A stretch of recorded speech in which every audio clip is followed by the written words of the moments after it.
वसुदेव सुतम देवम कंस चाणूरमर्दनम देवकी परमानंदम कृष्णम वंदे जगत गुरुम कृष्णम वंदे जगत गुरुम। कृष्णाय वासुदेवाय हरे परमात्मने प्रणत क्लेश नाशाय गोविंदाय नमो नमः गोविंदाय नमो नमः। हम आज पुनः दूसरे अध्याय के श्लोक संख्या 18 पर चर्चा करेंगे। कल की चर्चा में श्लोक संख्या 17 पर विराम हुआ था और आज श्री भगवान ने 18वां श्लोक कहा, अंतवंत इमे देहा नित्यक्ष उक्ता शारीरिणः अनाशिनो प्रमेयस्य तस्मात् युद्धस्य भारत। अविनाशी अप्रमेय नित्य जीवात्मा की ये देह अर्थात शरीर अंत स्वभाव वाले कहे जाते हैं। इसका अंत है, इसलिए हे अर्जुन इसका युद्ध करो। अब इसकी व्याख्या हम करना चाहेंगे और श्री भगवान के द्वारा जो कथन कहा गया है, किया गया है, उस तथ्य का वर्णन करेंगे।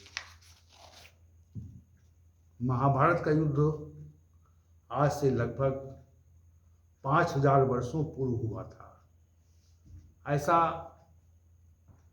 उल्लेख हमें प्राप्त होता है।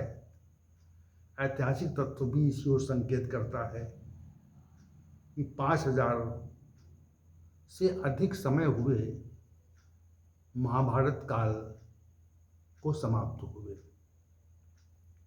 इस युद्ध में लगभग 40 लाख लोगों ने भाग लिया। इस संख्या में हाथी घोड़े आदि भी सम्मिलित हैं। सामान्य सिपाही योद्धा महारथी आदि की गणना भी इसी में है। कितनी संख्या में हाथी घोड़े सैनिक हत हुए थे, इसका कोई स्पष्ट प्रमाण या गणना नहीं है, लेकिन इस संबंध में भी महाभारत महाकाव्य में उल्लेख हुआ है। 18 दिनों में लाखों शरीरों का विनाश हुआ। आज भी ये मान्यता है कि कुरुक्षेत्र में जहाँ महाभारत का युद्ध हुआ था, वहाँ इतना अधिक रक्तपात हुआ, इतना अधिक खून बहाया गया कि पृथ्वी की मिट्टी आज भी लाल है। इससे भयानक नरसंहार की कल्पना हम नहीं कर सकते। जिस प्रकार महाभारत महाकाव्य में 1 लाख श्लोक हैं तथा वो विश्व का विशालतम महाकाव्य है, इसी प्रकार युद्ध भी विश्व का सर्वाधिक विनाशकारी युद्ध हुआ, जिसकी हम सहज कल्पना कर सकते हैं। महाभारत युद्ध में जितने शरीरों का विनाश हुआ, वो शरीरों का विनाश न भी हुआ होता तो भी आज उनका अस्तित्व होता नहीं होता, अर्थात वे शरीर आज नहीं होते, अर्थात वे जीवित नहीं होते। इसी प्रकार जो सेना बची थी, पांडव पक्ष के जो लोग युद्ध के पश्चात जीवित रह गए थे, वे आज नहीं हैं। कहने का अभिप्राय है कि जितने शरीर थे वे सब नष्ट हो चुके हैं, चाहे युद्ध में हताहत हुए हों या पश्चात में प्राकृतिक मृत्यु से उनका शरीर समाप्त हुआ हो। उनके शरीर का अस्तित्व आज नहीं है और उस समय ही समय के साथ समाप्त हुआ था। युद्ध में नहीं मारे गए, फिर भी वे नष्ट हो गए। इससे सिद्ध होता है कि शरीर का नष्ट होना अनिवार्य है।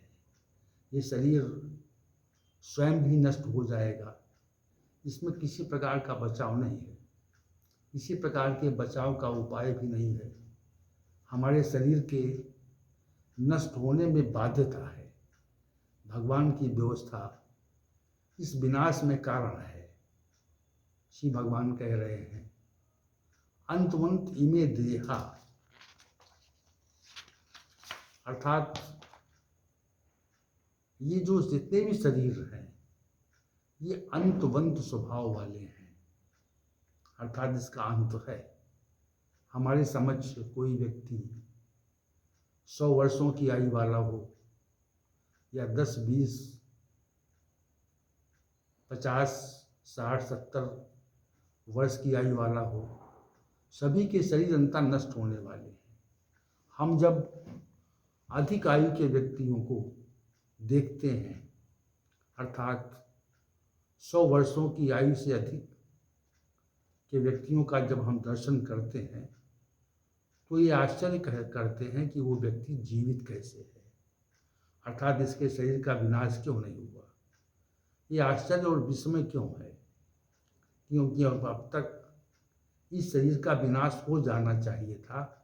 आश्चर्य के पीछे यही भाव है कि 100 वर्षों से अधिक का व्यक्ति अब तक मृत्यु को क्यों नहीं प्राप्त हुआ, वो अब तक जीवित क्यों है, जीवित कैसे है, किन कारणों से है, और उसका शरीर इतने लंबे समय तक क्यों चल रहा है, क्यों अस्तित्व में है।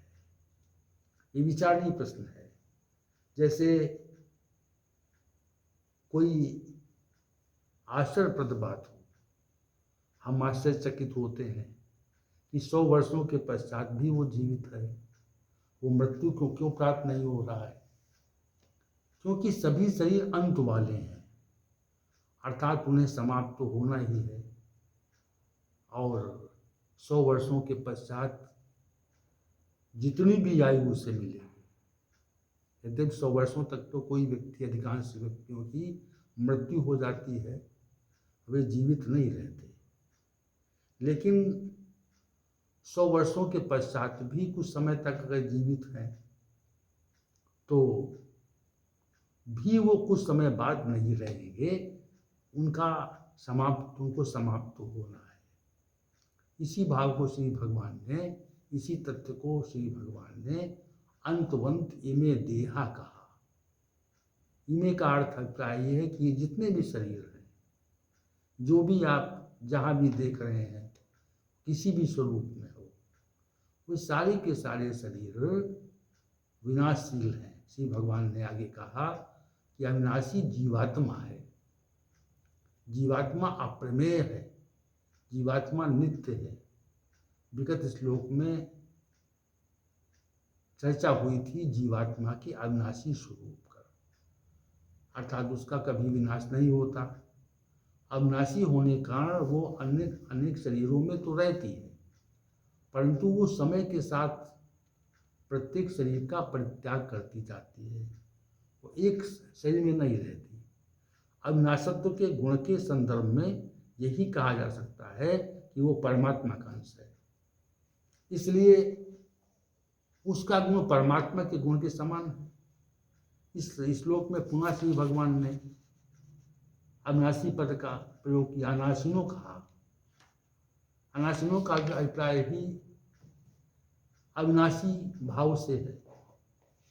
तो अविनाशी भाव को श्री भगवान ने इस श्लोक में पुनः एक बार मान्यता दी और उस पर बल दिया कि ये जो जीवात्मा है ये अनाशिनो है, अर्थात अविनाशी स्वभाव वाली है। और अविनाशी स्वभाव इसीलिए है कि क्योंकि वो परमात्मा का निश्चित रूप से अंश है। कुछ लोग इस तथ्य को नहीं मानते, तो हमें इस संबंध में शास्त्र के में जो लिखित है उस तथ्य पर निश्चित विचार करना चाहिए। और यह अनुभूति के स्तर पर भी हम चलेंगे तो ये पाएंगे कि वो विलक्षण तत्व है जो अविनाशी स्वभाव वाली है। परमात्मा तो परम अविनाशी है, ये तथ्य पहले व्याख्यापित हो चुका है। लेकिन जो जीवात्मा है वो अविनाशी स्वभाव वाली है। इसी तत्व को प्रकट करने के लिए श्री भगवान ने पुनः यहाँ पर अनाशिनो पद का प्रयोग किया है। अब इस शेष जो गुण दिए गए हैं अप्रमेय आदि, इनके बारे में हम कल बात करेंगे, कल चर्चा करेंगे।